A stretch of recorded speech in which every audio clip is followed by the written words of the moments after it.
All right. Hello, Meltem. Welcome to the Cosmic Heartist podcast.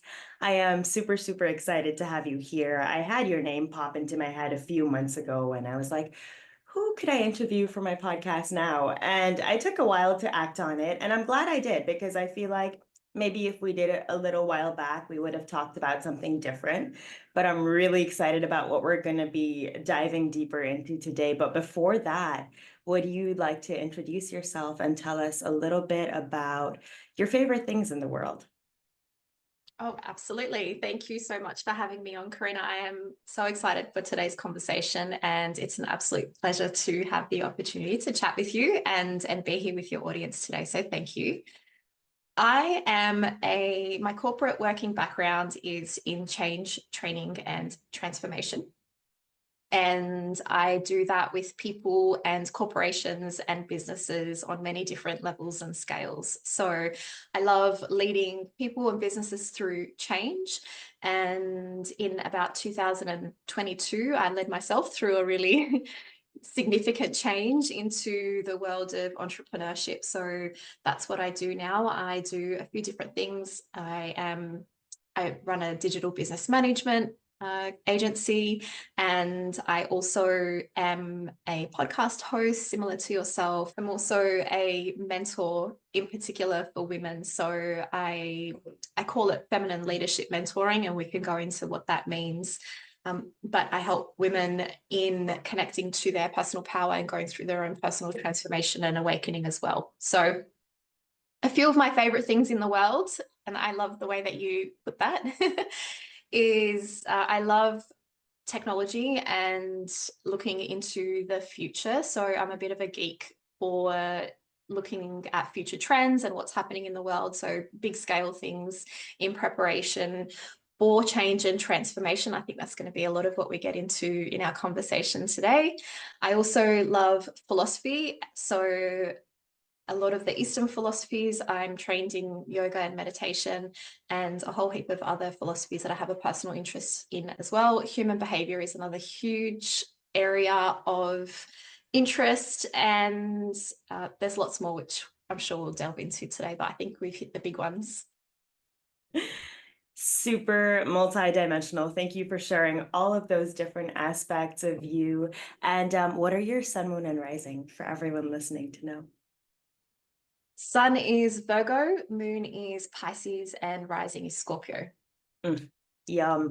I love that. And I love how we were talking about that in our call a week ago as well, because that makes all the change and transformation that you're talking about make so much sense. And I feel like, it's so different when you witness something by an embodied teacher and when you witness something from like a theoretical teacher. And just knowing that you're a Scorpio rising and that you delve into a lot of change and transformation work, like it makes so much sense because I can imagine how you've had to do it a lot in your own life. And once you're able to do it in your own life, I guess it's that much more potent when you do it in other people's lives because so often we see, let's say, people that are experts in something be really good at being an expert about it in someone else's life. But when it comes to applying it into our own lives, it's a little more tricky. So it's so cool that you're saying you had to go through this transition and now you're walking more people, more women into this transition. That is potent work. Yeah, thank you so much. I really appreciate that. I have absolutely been through many, many transitions and transformations in my life. And before I adopted the persona of mentor, I was mentoring without realizing it for such a long time. It was just part of how people were attracted to me in life. So whether it was in a work context or in a personal context. And even that in itself, recognizing that that was a way that I was showing up in the world, and formally adopting that title of mentor was kind of a shift for me as well, because now it allows me to serve a lot more people in lots of different ways. And I think one of the things that is different about the way that I go about working with people is that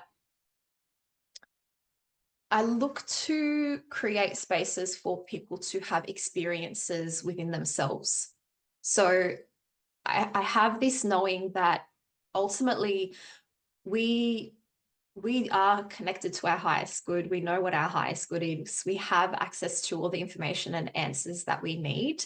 And so it's less about teaching and more about guiding people to that place within themselves and creating spaces where they are able to have insights within themselves, and then they have the embodied experience and wisdom as well. So that's kind of how I like to work with people. I think it's revolutionary when we guide people to the change within themselves rather than tell them what to do. Because then, I mean, it's different for everybody, right? And like you said, we're all actually connected to our higher selves. I like to think we're all actually connected to our inner heartist, but we're just not carving out the space. We're just not carving out the time. And I think that's where the disconnect happens because we're all so busy. We're all trying to make a difference. We're all trying to do something. But in this journey of trying to do something, we're forgetting to slow down and to be like, okay, wait, but what is showing up in my space? What is showing up in my heart? What is showing up in my ego? And sometimes we don't even know the difference anymore between the voices. I feel like everyone actually needs a mentor in today's day and age, just because of how much we're growing, how much we're learning, how much we're all trying to do. I think to hold it all together in one person, it kind of gets a little bit crazy. So to have a mentor or to have a guide or to have a coach, I think yeah, it's really grounding, and it changes everything because it makes everything more tangible. And I'm sure you get that with the tangible part, especially as a Virgo Yeah. sun.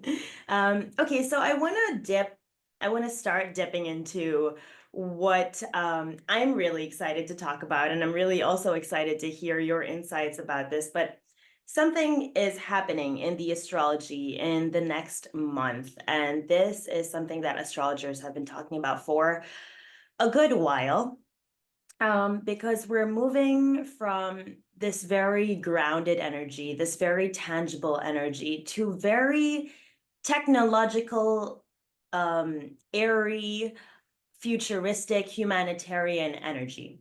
And where that's happening, and if you are into astrology and want to make that make sense, Pluto is moving into Aquarius. Pluto has been in Capricorn since 2008. Pluto is the planet responsible for transformation, death, rebirth, change, all the things that we just spoke about. All the things. All the things. And Pluto is a generational planet, so it stays in a sign for around 20 years.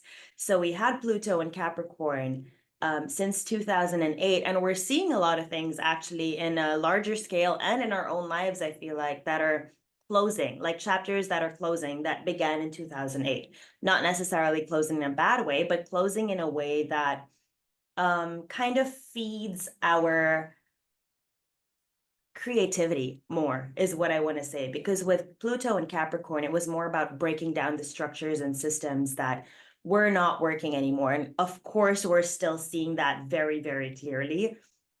And we're also going to be seeing it once Pluto already moves into Aquarius, because it's a long process.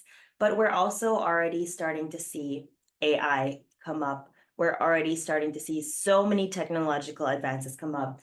I love talking about Healy. We're seeing things like Healy, which are frequency medicine, and this is like technological magic that gives rather than takes from us, which is what I want to ask you about as well. Like, what are some ways that you feel like technology can give to us rather than take away from us? But before I lose my train of thought, let me just give you dates. So Pluto is going to be in Aquarius from November 19, 2024 until January 19, 2044. Just saying 2044, that sounds pretty pretty insane. But yeah, so the last time Pluto was in Aquarius was 1777. And that was the time of the American Revolution, the French Revolution, the monarchy was toppled in France. It was the beginning of the Industrial Revolution. And so I feel like we're stepping into really, really transformative times.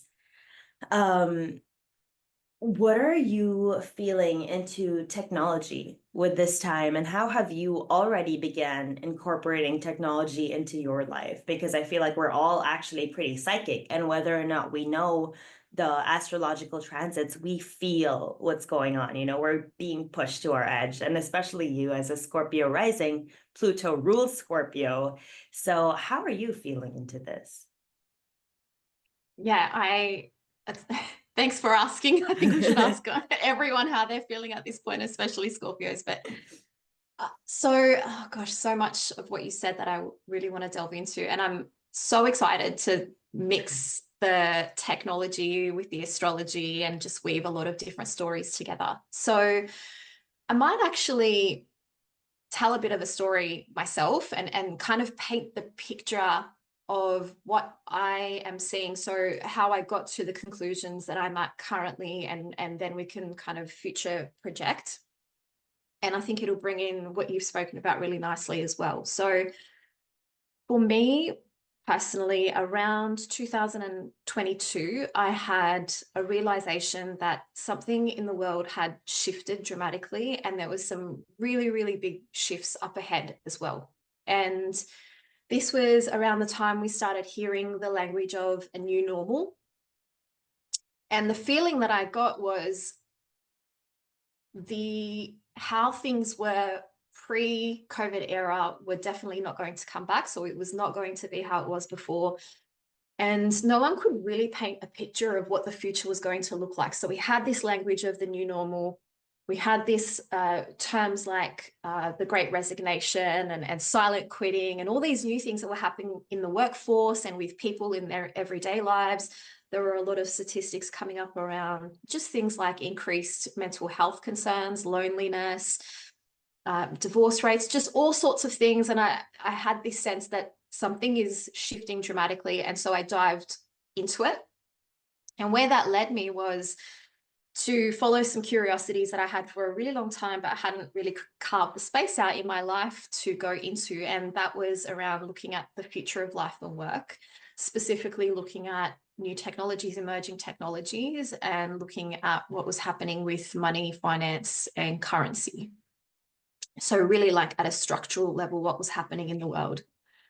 And so that was 2022. And then at the end of 2022, in November 2022, was when the third version of ChatGPT was released into the world, and everything changed, right? So from that point, that was in Greek history, there's like this term called kairos, which it has many, many different meanings, but it's also a term that's used to describe like a tipping point or a significant point in time where things change. So for me, that was like a kairos moment, because since then, the world has accelerated in its change. And we were already getting glimpses of what I had come to understand was the fourth industrial revolution.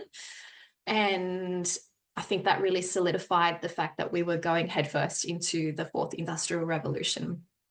And I think that's really relevant to the changes that you were just mentioning astrologically as well. So, at some point you can tie in the historical context of some of the transits that are happening right now as well, and some of the things that were happening in the world the last time some of these transits happened, because it's not insignificant. So in my research, in my findings, I kind of went really deep into history. I went deep into futurism and what was around the corner and what were some of the leading thinkers in the world talking about and predicting. And what I came to realize was that in the last 100 years, but in particular within the last 30 years, the world has changed so much in such a short period of time.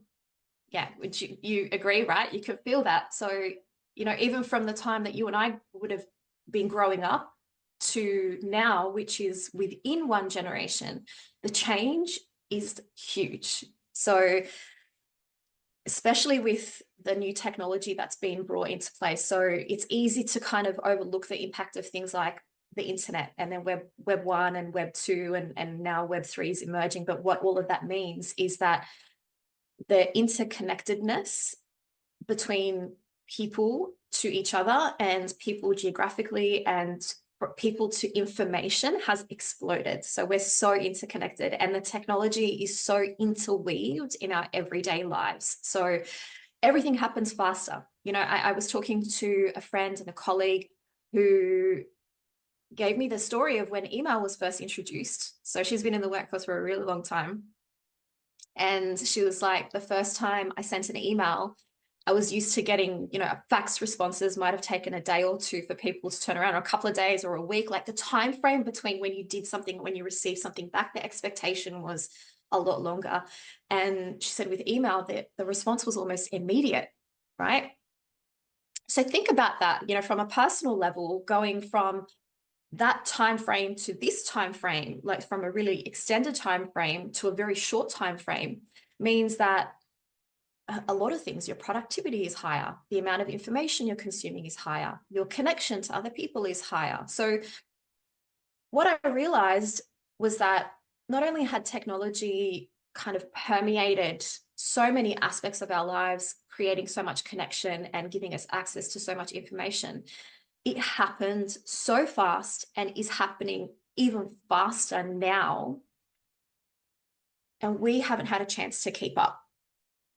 So we haven't actually, as humans, as people, stopped and looked around and gone, everything's faster. I have much more access to information. I know more, I'm exposed to more, I'm stimulated by more, but I haven't upgraded my operating system in the same way that the world has accelerated.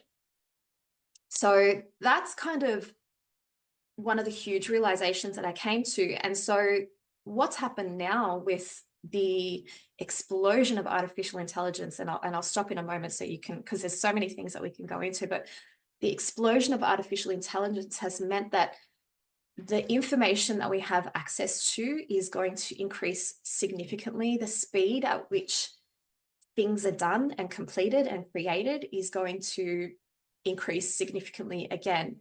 And innovation is going to explode in so many different areas. And so if people are feeling like they're overwhelmed and can't keep up at the moment, that's just going to increase. And so that's led me into the work that I'm doing currently, working with people to, in essence, prepare them for what's around the corner. Which is so important because so much is around the corner, way more, I feel like, than we can even wrap our human brains around, because these are things that haven't been seen before by this generation, at least. You know, we're talking about something that happened in 1777.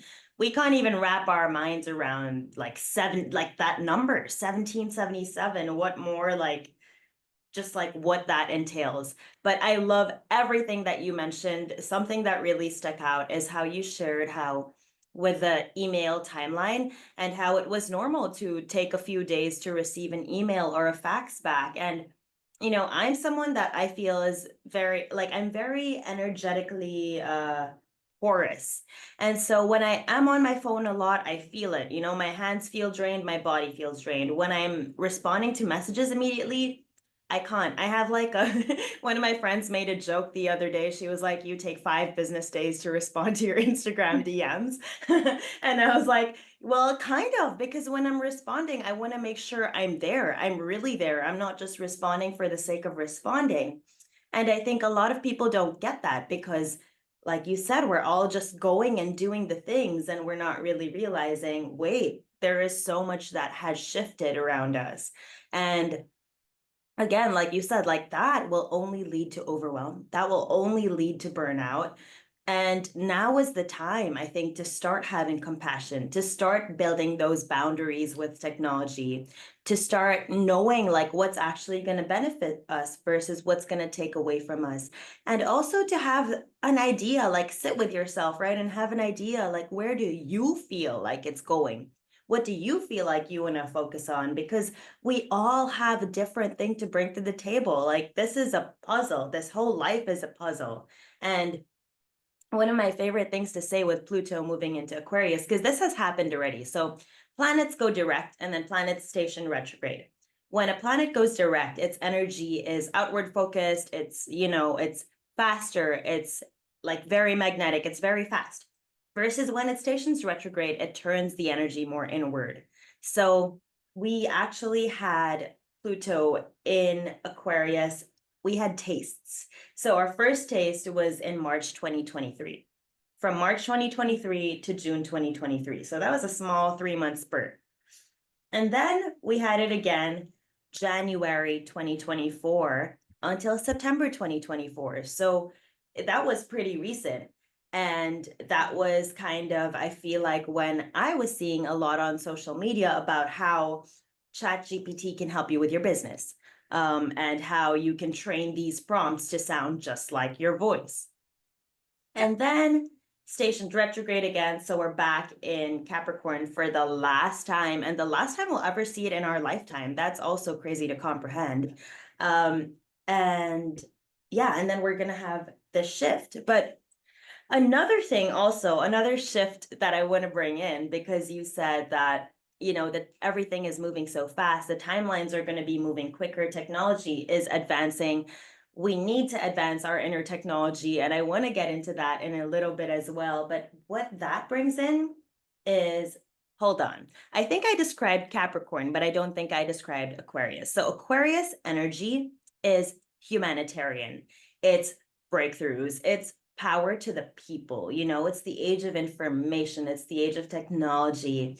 It's so creative. The way I like to see signs is in pairs. So Aquarius's pair is Leo, and Leo bleeds into Aquarius. So these two are all about tapping into your own creativity and tapping into your own authenticity. And that's what will allow more people to share their creativity and their authenticity.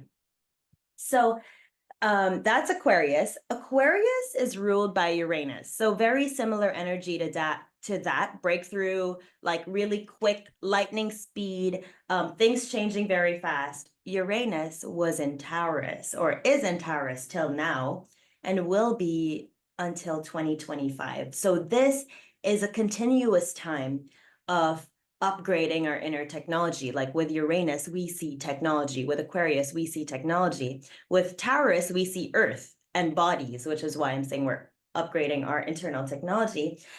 And then Uranus is going to be moving into Gemini.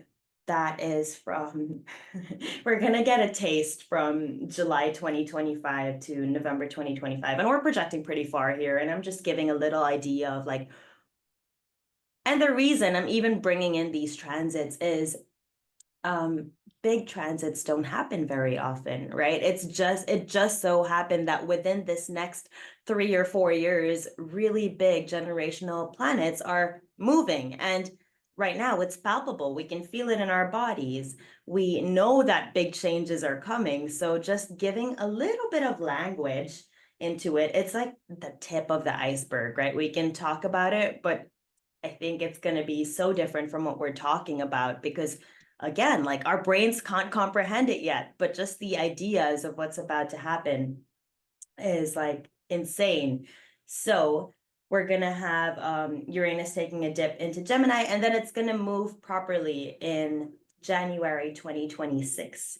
And we'll stay in Gemini for 6 years till August 2032. I just feel like this is that energy because Gemini is communication, it's networking, it's staying in tune with all the trends going on all over the world. It's using your brain, it's using technology. So we're seeing Pluto in Aquarius, which is all about technology, fast, humanitarian, creative, and then we're seeing Uranus move into Gemini, which is making it more like if I could encapsulate this in one word, it would be telepathic.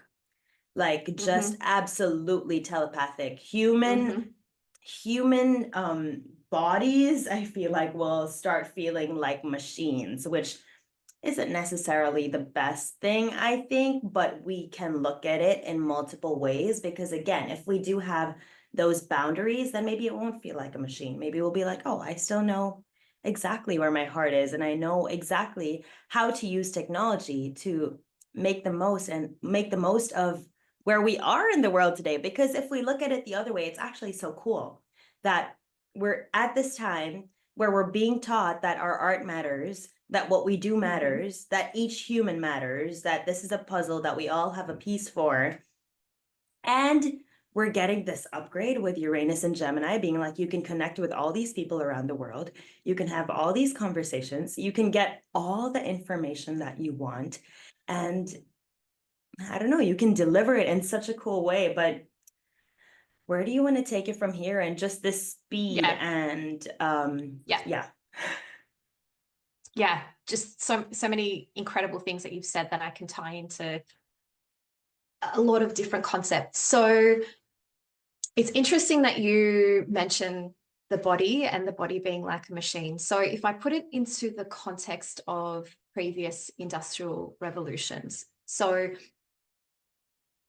what an industrial revolution does is many things, like the impacts flow on in many different areas and they change the fabric of society, and therefore they change how humans are being in the world because it affects what we do. It affects industry, right? So in previous industrial revolutions, we started off firstly by replacing manual labor with machinery. Okay, so what that meant was that we shifted from a lot of the value that was created and added and exchanged in society from being physically required from humans to being done by machines, and therefore it could be done at scale. And it meant that humans had to do something else in order to create excessive value with themselves in society, right? So that was first with machines. Then it was information. When we had the advent of things like the printing press, what that meant was that we were able to give more people access to a greater degree of education and information, and therefore things that didn't require physical manual labor became increasingly valued, right? So your contribution from a mental capacity. And then that was extended with the dot-com revolution and you know, the internet and things going online, because then that made it faster and increased the access to information just exponentially. So what you can see is that we've gone from value being created and exchanged from our physical power and labor to our mental power and labor. And what AI is now doing, so artificial intelligence is now able to do, is where you've got cognitive tasks that can be mapped out in terms of a process or a pattern, okay, and there's data that AI can look at, it can compute it much faster than humans. And so you can automate that now that we've got robotics as well. You know, both automations within like computer programs and systems, and then physical robotics as well. So anything that you can map out as a process at some point will be or is able to be replaced by these technologies. And so what that means is, if intelligence isn't the commodity that's being exchanged in the market, and this is the thing that we really need to think about as, you know, in terms of planning for our future. And for me, it's an exciting thing. It's a challenge, absolutely. And it's also exciting. And I'm going to go into why. So if it's not your knowledge, your IQ, your intelligence, that is the thing that's valuable and rare, what is it? Right? And so this is how the external upgrades impact us internally, and it's all reciprocal because it's all fractal, right?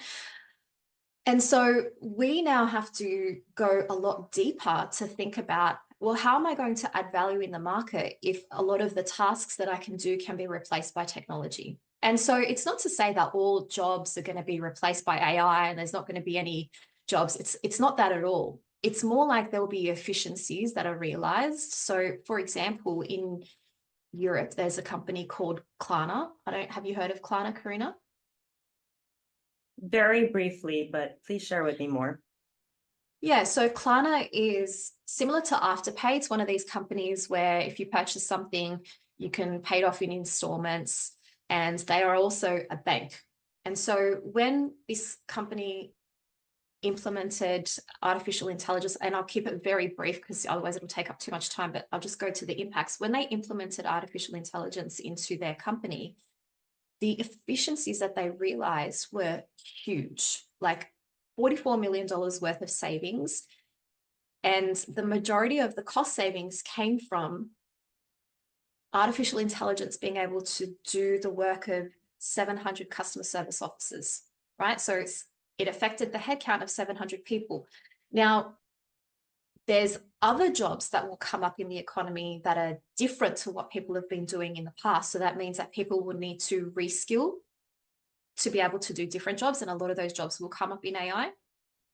And a lot of jobs that we can't even predict, because there's going to be a point where we just don't know what we're going to need and what the workforce is going to look like. So there will still be a workforce. It would just look really different. And it might happen faster than people are expecting. It may not. It will require some reskilling for a lot of people. And then the other side of it is the opportunity side. And this is the stuff that really excites me, is going back to this concept of, if it's not intelligence that's the rare commodity, what is? And so for me, we really are moving into the era of heart, the era of, I call it genius. It's really all an expression of the same thing.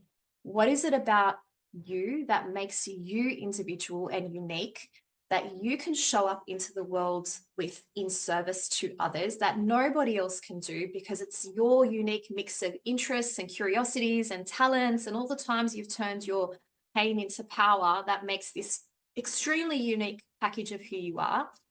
And how can you show up to the world adding value in that sense? And so I think the opportunity is really, and what I realized in the research that I've been doing and in the past couple of years, is the space of digital business has opened up worlds to so many people to do things differently, to create value and exchange value with others so differently. And I think we're only just scratching the surface of what this new value economy might look like. And then there's one more third space, which is, if organizations are going to capture efficiency a lot more, so that, let's say, for example, what a marketing team of four, actually, an acquaintance of mine was telling me, was speaking about his business, where he had 4 people on his design team in the marketing division, and they've now got one person doing the job of 4 people at like 40% more production, right? Because they're AI enhanced. So there's still a job there. It's just that it's less. So the new space that will be carved out as well. And you can listen to people like Naval Ravikant, who is just an absolute genius and a leader in the tech space and a huge venture capitalist as well, talks a lot about this too, is what's being called the gig economy. So companies won't have as much staff on their books, but what they will do is they will hire people, freelancers essentially. So, if you're building up your set of skills, you can pick and choose who you work for, how long you work for. It's like this contracting economy, which exists currently, but the predictions are that this space will become a lot more prevalent as we move into, the next little while. I love this word that you said, reskilling. I think that is so interesting. I have never heard that word said before. And I feel it is very important for us to reskill, whether or not we have a job in a company that's paying us properly right now.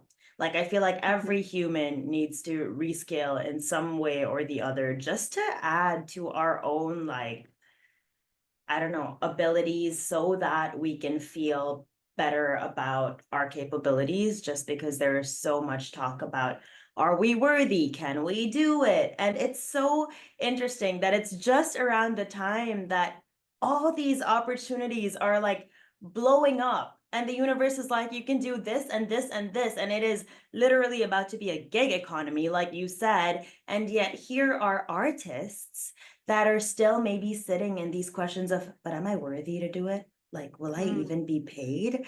And to me, that's like, it's a distraction, isn't it? It feels much like a distraction, that, like, why? Why are we even thinking about if we're worthy? We're human. we're human, we're living within the economy, there is a give and take happening. Why aren't we worthy? Shouldn't that be the Mhm. question instead of are we worthy? Like, what makes us unworthy? Whoever said that we were unworthy?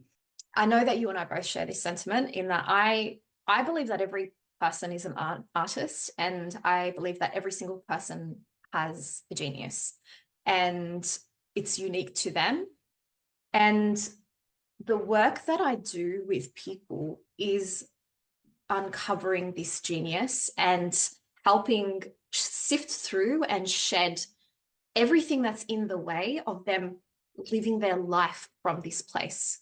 Okay. And that is all of the work around getting yourself out of a survival state, regulating your nervous system, working through your belief systems, dissolving emotional baggage. And it came from decades of me going through this myself and getting stuck on what I call the healing trap. So I call it the healing trap because it's this feeling that's created through the language and through popular culture and social media of I'm constantly wounded and there's constantly something wrong with me and I constantly need to heal, which to a certain extent you're not wounded, but there will always be something that comes up within you that requires you to look at it and go into it. Okay, that's what it is for me. The starting point and the shift for me was the realization that we are actually whole, body, mind, spirit. We are whole. It's just we've fragmented different parts of ourselves through life experiences, and therefore it's a remembrance. It's remembering our wholeness. And the next kind of game changer for me was, instead of adopting this lens of I'm on my healing journey, okay, it's who am I here to be? So I do vision work with people. And so it's, do we do healing? Yeah, we do. We do shadow work, we do regression, inner child healing, beliefs, cognitive reframing, all of that kind of stuff. But the outcome is not healing. The outcome is, let's map your vision. Let's get you connected to your higher self clearly. Let's connect you to your internal wisdom, to the hardest within, to that flame within you, your intuition in your body, embodied, so that you're living your life from this place. And let's create the toolkit within you, connect you to the toolkit, so that whenever these things come up to be examined, you have the toolkit to examine them, or you have the toolkit to go and learn new tools to add to your toolkit to examine them, because it's an ongoing process of learning. And so I think that's important to kind of preface before we go into the next part, that, and relates to this idea of the value economy, right? Because that vision that you have, that genius that you have, that is the value that you can always create in the world, regardless of what's happening in the job market. It's then, okay, well, how do I build a skill set to monetize that, which, we can talk about as well. So that was the first thing. And then the second thing, the dark ages. So it was really interesting actually listening to you talk about the transits and the planets and the signs, because one of the maps that I use, I love astrology. I'm not trained in it. I'm just an amateur, but I love kind of going deep in it, as an amateur. One of the other maps that I use is yoga and yogic philosophy. And in yoga, there's this concept of the ages, which kind of maps out time over different scales.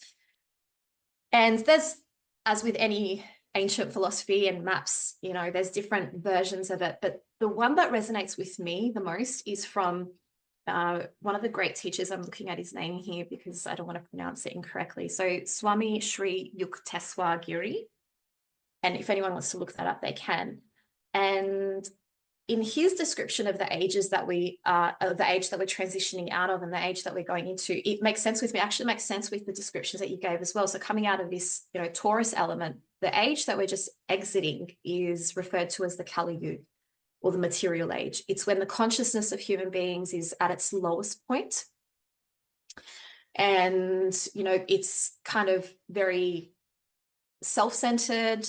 There's a lot of war and violence, and you know, things that are not so great for humanity. It's the, you know, the not so great times. It's the dark ages, because where the veil is so thick from us being connected to our you know, spiritual self or soul.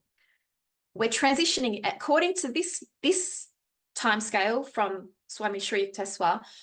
We're transitioning out of that material age. So that relates to Taurus for me, what you were talking about, and we're going into the age of technology and energy, which really makes sense when you were talking about Gemini to me. It was really interesting to hear that, actually, because it's the age of, yeah, it is the age of exchanging ideas and doing a lot faster with technology and energy. And so kind of that's where we're at. And that started, I'm looking at the map here, around 2000, and actually around the 1700s, funnily enough.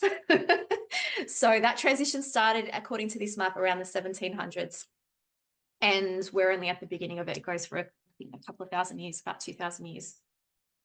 And what we're going to see is exactly what we're starting to see now. It's this age is called the Dwapar Yuga, and it's more of a golden age. It's a remembrance of technology. It's an increasing of consciousness, and that's the speed and acceleration. And that's why I'm finding that a lot more people are feeling this pressure internally to figure out who they are, figure out the, you know, their purpose. It's like this tension that people are feeling, because we do need to upgrade those internal technologies to be able to thrive. And we can thrive. I do believe that. I do believe that we are built to thrive in the ages that we're going into. It's just, we need to skill ourselves to be able to do it. You know, there's a bit of work that we can do to get ourselves over the line. And then once we have that unlock, then we are able to thrive in it. But there is this requirement to pause, like you said, from the manic pace of life and this rushing and just doing things the way that we already have or always have, to pause and realize, hey, things aren't the same as how I grew up. You know, what I was taught in school isn't so relevant anymore. What I was, you know, told by all these different institutions and structures doesn't really hold up anymore. So what do I need to look at, and how do I need to be? Who do I need to become to thrive in this era? And you know, transitions and transformations always come with disruption. And so there is a lot of disruption in the world right now. You know, there's a lot of things that are happening that are really tough for a lot of people. And at the same time, there are a lot of people building the new structures and building the new ways of being. And, you know, you mentioned healing technologies. There's so much happening in the well-being and longevity space because of the acceleration in technology as well. So, I mean, there's so much happening in so many different areas, and you can see it, you know, in based on what your interest is. So yes, is there a lot of stuff that feels really bad? Yeah, there is, you know, and a lot of stuff that hasn't been seen, that has always been there, is now coming to light, and it's really difficult.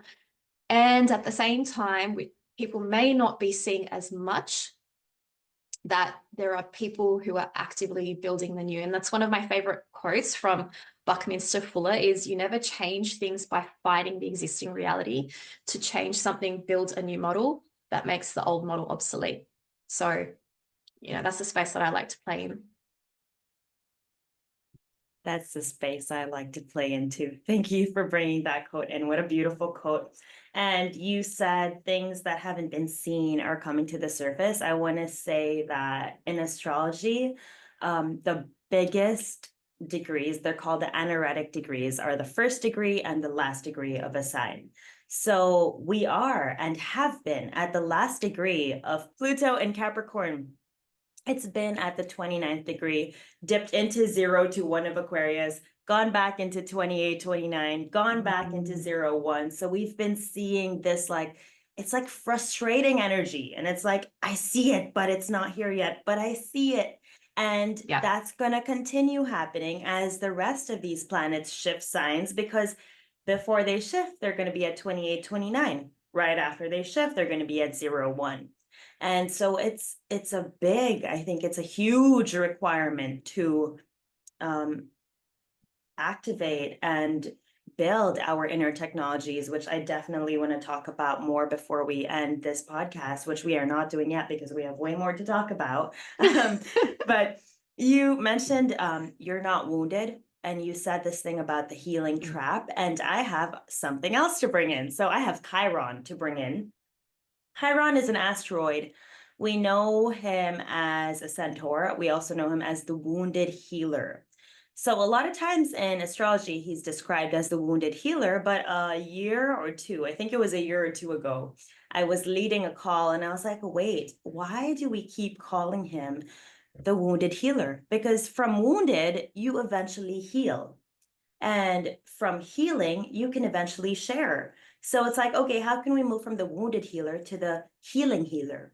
Like, because we don't have to be wounded forever. Yet, like you said, there's this language that perpetuates that we're in this doom that we need to heal and fix and change. And so much needs to happen for us to go where we want to go. But actually, it's just number one, a mindset shift. And number two, like I think redefining the words that we use, because we're using words that were in a dictionary created God knows when by who knows who, like it's all these different people coming together to create a dictionary. When in fact, why can't we all create our own dictionaries? Like, why can't we all redefine every single word that we use? Maybe that will give us our power back because we know what we're saying when we're using the words that we use rather than using them with a context that someone else used them in. So, Chiron, all of this to say, Chiron has been in Aries. Chiron stays in a sign for around 6 years. Aries is the sign of me. It's the sign of ego. It's the first place we see a sign in the zodiac. It's the first sign of the zodiac. So it's like it's been a lot of this wounding around our image, around our productivity, around authority, around our own inner authority. And what does that even look like?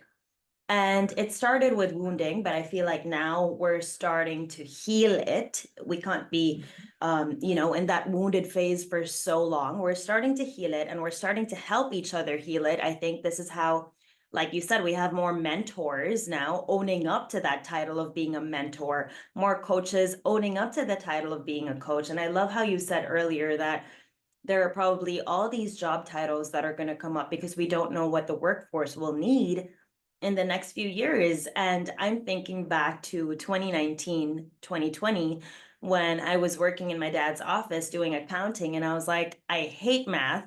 I don't know what I'm doing accounting. I just want to be here for my dad. And I'm sitting in an office and I just know that this is not what I'm meant to do, which like led me to discovering astrology and studying human design. But back then I used to write a lot on my mirror. And Mm, what I wrote on my mirror was, I don't know what I'm going to do, but I know that I'm going to create my own job title. It's never been heard before. mm. It's never been seen before. Fast forward to right now, I call myself a heartist. I don't know where that came from. It popped into my head one day when I was watching a basketball game like 2 or 3 years ago. And I'm like, wait, actually, these basketball players, they're artists, but this is where their heart is. So they're artists, and we're all artists. And my mind was blown. Fast forward to now, I see the word in more places, and I love that I see the word in more places because that's it. Like we all are artists, and when we are tapping into our heart and sharing whatever the skills that we've learned, or like literally anything that just makes us unique, makes us us. Um, it adds value to the world. I also love how you said value economy. Ah, such a beautiful such a beautiful word and world. And so Chiron is going to be moving into Taurus in 2026. We're going to get a taste slash a tease in 2026 from June to September. And then for real, Chiron's going to be moving into Taurus 2027 until 2033 for 6 years. So you can now see the shift, how Uranus has been in Taurus, spending all this time doing the disrupting, doing the breakdowns, doing the let's see how your body takes it when I do this, which is why we're needing so much nervous system regulation and so much embodiment and so much somatics. Like this is all coming up to the surface. And then Uranus moves in 2025. And then we go to 2027 and Chiron's like, hi, I'm here to check on the work that you did when Uranus was in here. Did you actually do the work?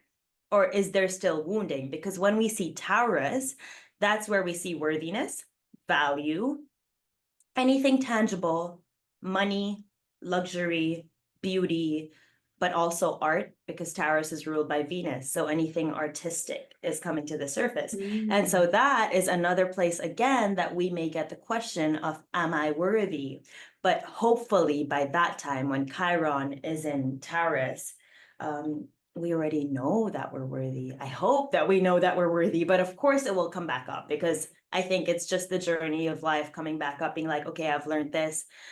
Do I really know this? Am I an imposter? Imposter syndrome? Like, come on, how much of a buzzword has that been lately? Like, it's everywhere. So that's one thing. I have another transit, a last transit that I want to bring in, but I'll bring that in a little bit, just so that we can make these like a little bit more digestible. I also love that you said that we're the next age is the golden age. And that makes me think of like it's very appropriate for Aquarius, because Aquarius is like the sun child, the flower child. And again, opposite Aquarius is Leo, and Leo golden. Like, and so you can just imagine, like, I like to bring both because in astrology we talk about them as polarities. So you don't really understand the whole of one without understanding the whole of other. So if you think Aquarius is here in the spotlight, the light is coming from Leo. So naturally, it's a golden age, a golden light that's being shown on the time that we are in now on the stage. I love that so much. I love that shadow and reflection analogy with the Leo and Aquarius. Yeah, absolutely. So, oh gosh, a couple of things on what you just mentioned, and there was so much incredible content there. I might start with kind of where you left off with the imposter syndrome piece. I think the imposter syndrome is popular at the moment because more people are being called to step into their light. And so we are having to face those shadows of worthiness and all those questions. And just very, very simply, the biggest hack that I've found for dealing with imposter syndrome is just do more of whatever it is that you're afraid to do. Just do more of it. That's all. And again, the work that I do with people, some of the work that I do with people is around belief systems and you know, navigating emotions and thoughts. And another huge shift for me personally that I've implemented and that I help people implement in their lives is that you don't have to have thoughts and feelings about everything. You know, you don't have to buy into the thoughts and feelings that you have with everything. So I practice this method of identifying what people call limiting beliefs, essentially their fears and their thoughts on how we have come to believe the world should be or we should be, right? And so it comes from a fear status of what if it's not like that, and what will happen then? And so, you know, am I worthy enough? What if I mess it up? What if people judge me? All of these things. So we identify what that unhelpful belief is, because what it's doing is we've all got the urge to create. We've got this dynamic life force within us, which is our creative life force. And it's there to encourage us to create, because in the process of creating, what happens? We discover who we are, and therefore we evolve. Okay. And so that urge doesn't go away. It's like you might create babies, you might create businesses, you might create a beautiful home, you might create an incredible career. And then you get to a point where you're like, oh, I feel like I've kind of mastered this. And then you fall into dissatisfaction again. And then that's because there's another creative urge being birthed, right? So there's your creative dynamic urge, and then there's reality. And what you're trying to do is bring this dynamic urge into reality, right? And so you should be just advancing. It should be like, this is the next step, and then this is the next step, and then this is the next step. And what happens with those unhelpful beliefs that we help to identify, because sometimes they are so hidden in the shadow that we're so unaware of it, right? That unhelpful belief drops in between, right in between your dynamic urge and your advancing and reality, like a rubber band. So you're moving forward, forward, forward, and then you hit this unhelpful belief and it's like a rubber band. So you can push against it for a long time and you push, push, push, push, push. But that eventually the tension, that rubber band, exactly, it's going to snap back, right? So that's the work that I do with people. It's called structural consulting, to find out what is that unhelpful belief that is taking what should be an advancing structure into what's called an oscillating structure. Because you're oscillating, you get to the rubber band, you stretch it, and then you snap back, you stretch it and you snap back, right? And once you remove that, and it's not about, we're not looking to remove the unhelpful belief, we're just looking to bring some light to it, to say, oh, hey, I can see that this program is on play, like a broken record or a virus in my mind. It's there, it can be there. I'm not trying to fight it. I'm not putting any resistance up to that thought.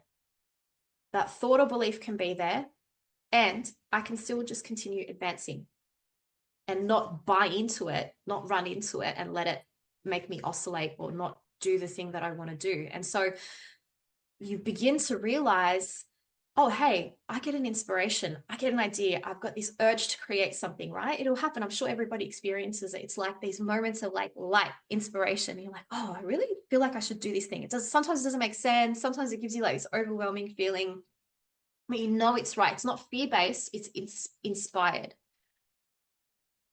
The next second, the chatter starts. Oh, but what about this? And what about that? And what if this goes wrong? You know, all of that kind of stuff.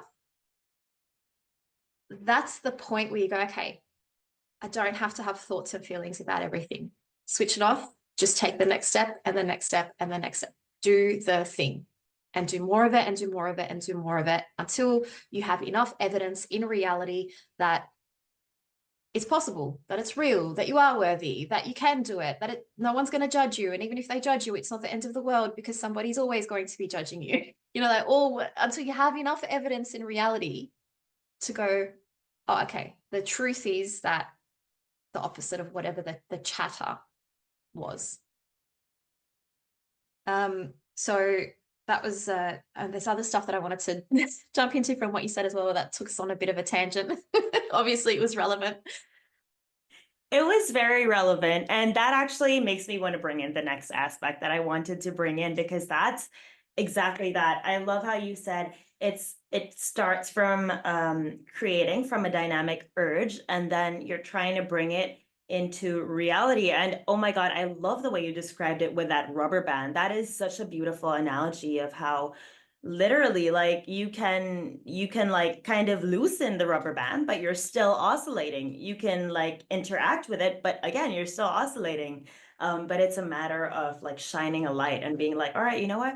I don't have to have a thought anymore. And one of my favorite things to do, which one of my favorite poetry teacher teaches, is every morning just write, what is my next right step? And just start with following that. Like all we need to know is the next right step. We do not need to feel like we're a pro. We do not need to feel like we have all the steps. We do not need to feel like we know anything. Like another favorite thing that my first ever mentor taught me was you only need to be 2 steps ahead of someone to teach them something. And I was like, whoa, really? Because back then, that was like 2020, and I was just learning astrology, and I was like, wait, but I love this so much, and I want to tell everybody about it, but I don't feel like I'm worthy of it because I don't know enough about it. And she's like, but you literally know more than I know, and you're teaching me, so you can teach anybody. And I'm like, oh, wait, that's how it works? And when we notice that, and when we realize that, we're like, wait, actually, we have what it takes to just be exactly who we are without putting any questions, without having to feel any of these emotions of can I, am I worthy, should I? It's just like, I want to, so I will. Wow, like what a courageous way to live, right? I want to, so I'm going to, rather than I want to, but will they say okay? Will I be able to do it right? Will I make money from it? Like the second the ego comes in, it just becomes so lofty, yet we need the ego to structure it as well. So I think it's just such an interesting balance of noticing, shining the light, and then being like, okay, you know what? I'm gonna let you go and I'm just gonna do it. But so Yeah. this idea of creating from a dynamic urge and bringing it into reality, what that brings in is Neptune. So the last one of the big planets making a big change in the next 10 years. And we're not really saying 10 years in the next if I, like we're basing it from like when Pluto starts shifting. So that's 2023. And then we're going all the way to when Chiron finally shifts. So that's 2027. That's a short amount of time that we have Pluto moving, Uranus moving, Neptune moving, and Chiron moving. Those are big moves. But so Neptune is the planet of spirituality, illusion, disillusion, dreams, creativity, but it's also the last sign of the zodiac.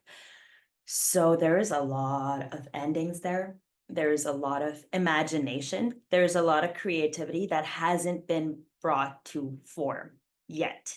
I think Neptune moved into Pisces in 2011. And it's all the way till now. And so what we've seen is this rise in spirituality, this rise of people getting more in touch with their energy. Like you said, it's more about energy because Pisces doesn't have form. Pisces is water. It's the last water sign. It's disillusion. It's the end. And this is where I see like the creativity that's building up, has been building up for so many years, and we are starting to share it. But in 2026, properly, Neptune moves into Aries.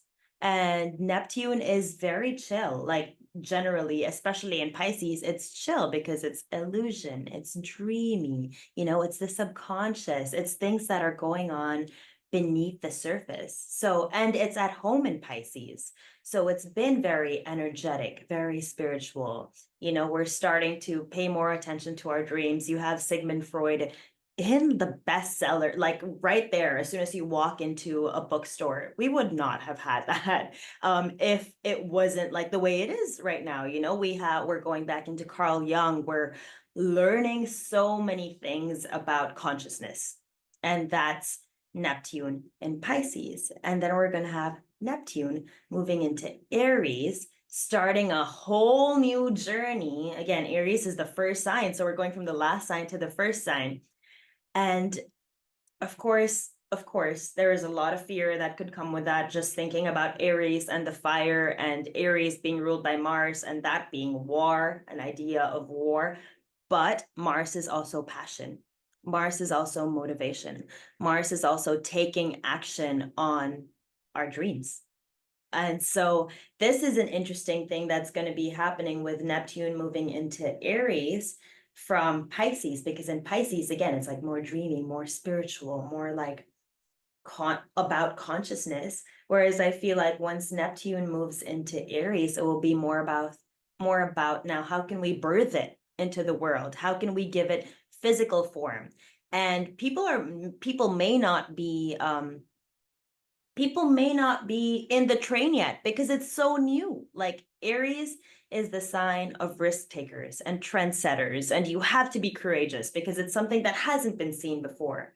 So people are not gonna like claim it at all immediately, but it's about sticking to it and continuing to just keep working on those dreams for them to actually come to fruition. So anyway, long way of saying that that's happening from April 2025 to August 2025, and then going to go retrograde back to Pisces. So we'll get another taste of Pisces to like put the bucket down the well and bring it back up and see, okay, what kind of water, what more emotions, what more art can we bring in? And then February 2026, all the way to March 2039. So that is a 13-year transit of Neptune in Aries. So yeah, you saying creating from this urge to reality brought that in for me. What does that bring up for you? Yeah, so much. so much. I'm so fascinated by this conversation. I absolutely love like how everything just relates, right? So as above, so below, as within, so without. It's so Yes. true. The macrocosmic cosmic picture and the microcosmic picture are just fractals of each other. So this has been incredible. So again, Yes. thank you for the awesome work that you're doing with these podcasts and everything that you're sharing with the world and having this platform and for having me on here as well. I really appreciate that. Thank you. I want to bring in something that we kind of touched on earlier and tie that in and go a bit deeper into it. So this dynamic urge, so that work that I spoke of earlier is work that I have learned and practice and continue to learn through one of my teachers, Robert Fritz. So I'm putting his name out there because he is an artist in many different, he's a multifaceted artist. And if anyone's interested in his work, I would highly, highly encourage to go, read his books, check his work out and interviews out on YouTube. He's incredible human being, incredible creator. And there's another name which I think is really relevant to the conversation and relevant to some of the challenges that we are facing currently as creators and are really feeling the pressure to face as creators, as artists, as heartists. And the person who I think really speaks to it very well is someone by the name of Rick Rubin. So have you heard of Rick Rubin? And The Creative Act is one of his books. Yeah. What I love about what Rick says, and Robert Fritz says this as well, is that the key to creating and getting that dynamic urge from the ether into reality is making it not about you, making it impersonal. So there is this thing that is calling to be created. It drops into your consciousness. It drops into your awareness. It may also drop into multiple other people's awarenesses as well. But it's dropped into your consciousness and it's asking to be created, and you're the vessel for creation. So when we make it about us and when we get trapped in the stories of what will people think of me? Will they like it? Will they want to purchase it? All of this kinds of stuff, it stops the act of creation. And there's a purity to being a creator, to being a artist, and to bringing that into life. And I think that's the place where if you connect to this idea of it's not about me, it's about this thing that is ready to be birthed, created, brought into the world. If you stay focused on that, I think it's a really great perspective to get yourself out of the way and realize it's not about you, whilst still navigating what is coming up for you in the moment without making that the outcome. Okay, so it's both. It's not one or the other. It's keep creating because the act of creating is going to bring up your internal stuff 100%. But that's not meant to be the barrier to creation. It's meant to be like, it's almost like you're the vehicle for the creation to emerge, and the creation is the vehicle for you to evolve. It's a reciprocal relationship. So again, learn those skills on how to navigate your internal landscape so that your inner world and your outer world, instead of being so different, right, you start to bridge the gap between the two and they start to align to become a lot more coherent. And that is what healing is to me. So Rick Rubin talks to this really beautifully about the creative act and staying with the idea of just creating for the sake of creating and not making it about you. And having said that as well, again, I mentioned earlier this concept of reskilling and the value economy. So there's a whole nother skill set that you can learn around what is value, how do you create value, and how do you exchange value, particularly in a digital world. Okay, so the creating part is one side of the equation, and I don't believe in scarcity. I think scarcity is a limiting belief. It's an unhelpful belief. I think that the world is abundant. I think there's abundance there. I think we have work to do on adopting an abundance mindset and an abundance consciousness, right? And part of that work is actually understanding money, understanding commerce, understanding microeconomics, and how and understanding capitalism to a certain extent. So how do you create things that are valuable and present them to the marketplace in a way where you reach the right people and therefore have equal and fair exchange. That's a whole nother skill set. That for me was a game changer when I realized the point isn't to, you don't want to like monetize your creation too early when you don't even know what monetizing is. Create the most beautiful thing that you're inspired to create because that's being called, and separately learn how to monetize, you know, and then if you can bring those two things together. And I think the advantage and the exciting part of the world that we're living in at the moment is that we are in a digital age. Yes, does it come with challenges and distractions and all this other stuff? Absolutely. But, you know, we can learn to navigate that space too. And you've got access to the whole world, especially as an artist, in a way that you would never, ever have had before. You can reach the whole world with your art almost, you know, 8 billion people.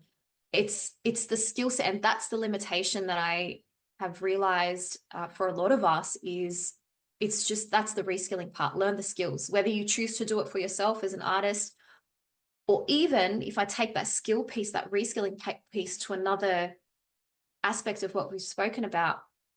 For me, the future of work is not as linear as it is right now. And I don't even think that linear approach is really working for a lot of people in the current moment. So, you know, this whole concept of go to school, go to college, rack up heaps of debt, find a career that's going to, you know, fund this lifestyle.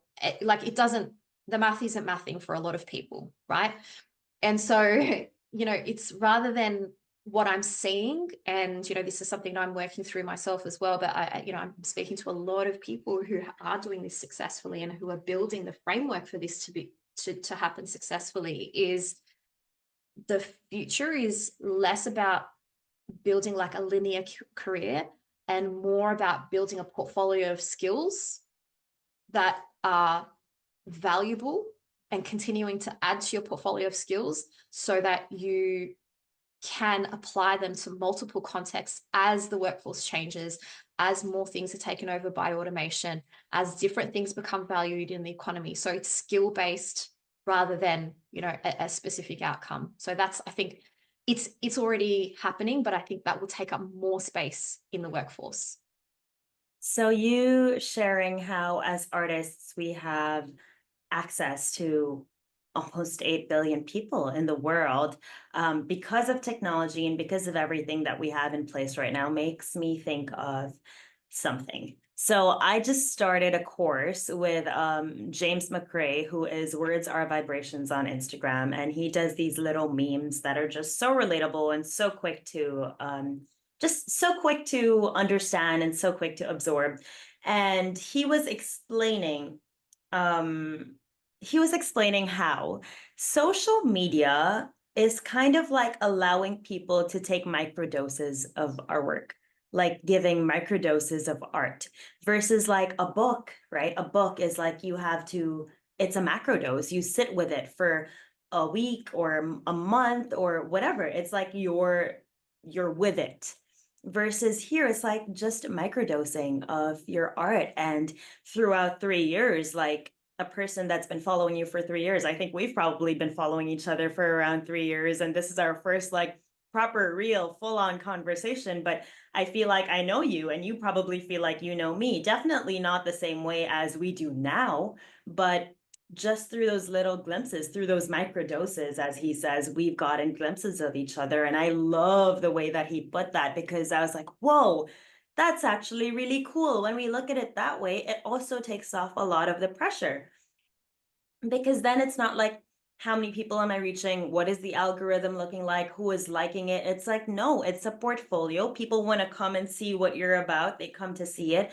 Nobody really cares about how many likes there are on it. As long as they're relating to it, they're relating to it. And that's a whole different story in itself.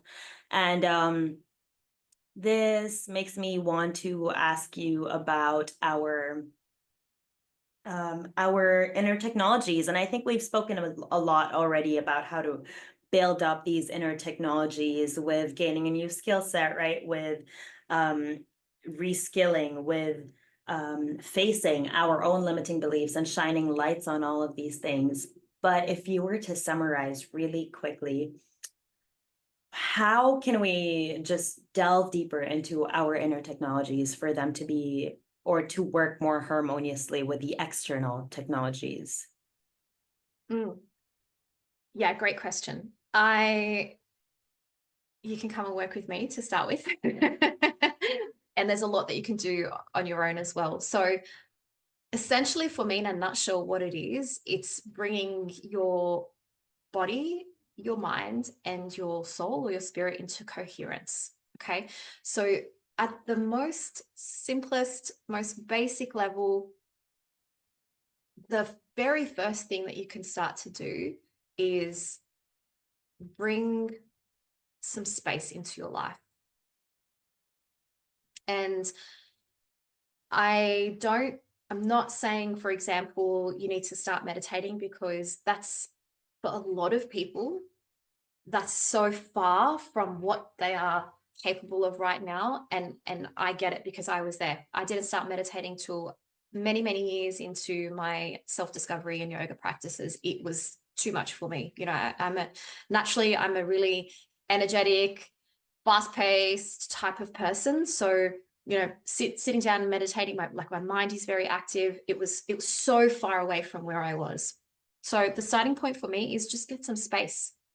That might be 5 minutes. Actually, the simplest, most effective practice that I give to people is a daily check-in with yourself, where you stop and you ask yourself, how am I feeling right now?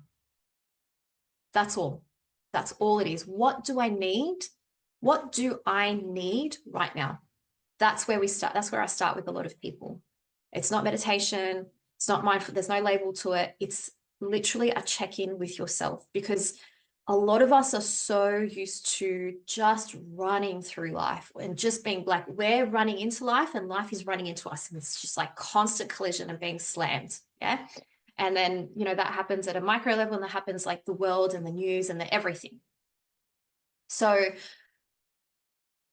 that will have a huge shift in your life if you get into a daily habit, and if you can do it multiple times a day, of just finding a couple of moments to just stop and ask, how am I feeling right now? And what do I need right now? And if you can start to do that, that's going to open the door to everything else, right? Whether it's looking after your nervous system, whether it's questioning your beliefs, whether it's finding some space between what's happening in your life and yourself to start to choose differently. Because I think we're just not even in the habit of going into our internal world at all. And then once you start doing that, the tip that I would give you is be gentle with yourself. Have some grace, have some kindness. Don't have expectations, because if you have never or very rarely stopped and gone inwards, what you're going to find is that it's a really noisy place. The analogy that I give to people is like it's a toddler who hasn't received attention all day, you know, and they're just like there and they're noisy and they're tugging at your leg and they're throwing things, they're having a tantrum, when really it's because they haven't got attention. They're just trying to get your attention. So for the first little while, expect it potentially to be noisy and unruly, because you haven't gone in before, and it's just got a lot to say, you know, and be okay with that. And I think if you start there, that's a great starting point. As you mentioned so many times, it's great to get a mentor. I know you do a lot of work as well. So, you know, find what resonates with you. Find the teacher, the mentor that resonates with you. Find the community, the group, the teachings that resonate with you, and it's fluid as you evolve. Who you learn from and where you learn from and how you learn will evolve as well. So I think it's, for me, you know, it could be my placements and my chart. I try not to get attached to any one thing, because I think there's truth to be found everywhere. And I think that as you continue to evolve, you look at the same things even differently. So I think it's okay to allow yourself that space. But yeah, start a daily practice of just asking yourself, how am I feeling? What do I need right now? Give yourself some space and grace to allow it to be noisy for a while.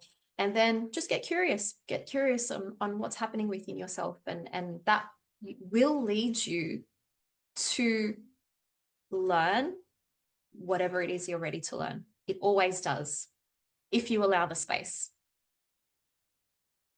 That is amazing. That's an amazing tip, because it sounds like it's very simple, but more often than not, it is much more complicated than it is simple just because we are humans and we have phones and we have laptops and we have more humans around us that are usually on their phones as well. And so maybe that mirroring is just like, get on your phone instead. And we end up spending so much time like, come on, Instagram is a whole portal and it's not a bad thing. We learn so much from this space. But then again, like there are so many spaces on our phones that we can just get so lost in rather than coming back out and being like, wait, this is still something else. This is still someone else as compared to me and me. And when we finally do give ourselves that space and time, it can, like you said, it can look like a lot of things. Like it can look like tears out of nowhere. And it's like, this was living inside me. Like, no wonder I was feeling anxious. No wonder I was feeling like there was a toddler pulling at my leg because I needed to cry it out. And I don't need to know why I'm crying. I just need to cry it out. Like again, not having to label everything, just letting the things happen, letting things be as they are. Like you said, we're human beings and the way we're being is changing.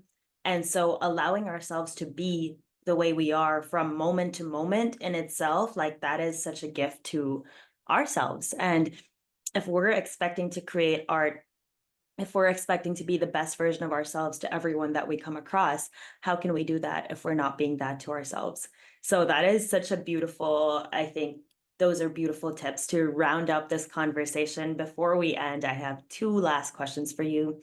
First question is, what would you say makes you a artist? I know you shared this with me. I've been thinking about it since you shared it with me. I think what makes me a artist is that I help people connect to their heart space within. And really that's what brings me the biggest joy in life. Yeah, and that's I think at the end of the day, that's it. Just connecting to our hearts and connecting more people to their hearts because that just allows such an alive world.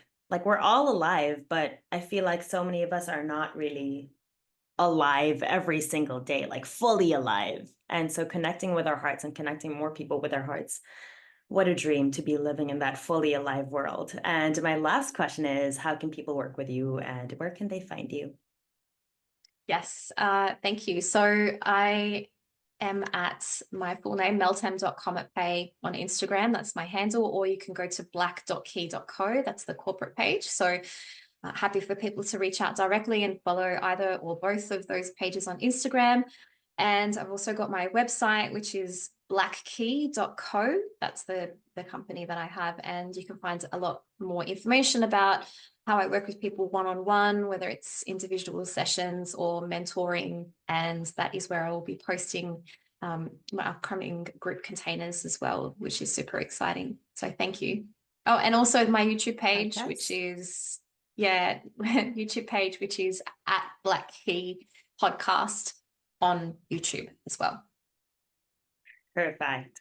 This has been so amazing. Thank you so much for saying yes to come on and letting me bring in all this astrology and for sharing your insights with just everything. This has given me so much to think about and so much to feel into. And I'm going to be spending today arranging flowers. So this is all going to be replaying in my mind as I am working with flowers. And I would not rather have anything else playing in my mind today. Well, thank you so much for holding such an incredible space. I appreciate you deeply. Thank you for inviting me. And I've really enjoyed this conversation. So thank you for the amazing way that you're showing up for everybody and the world. Thank you. Aw.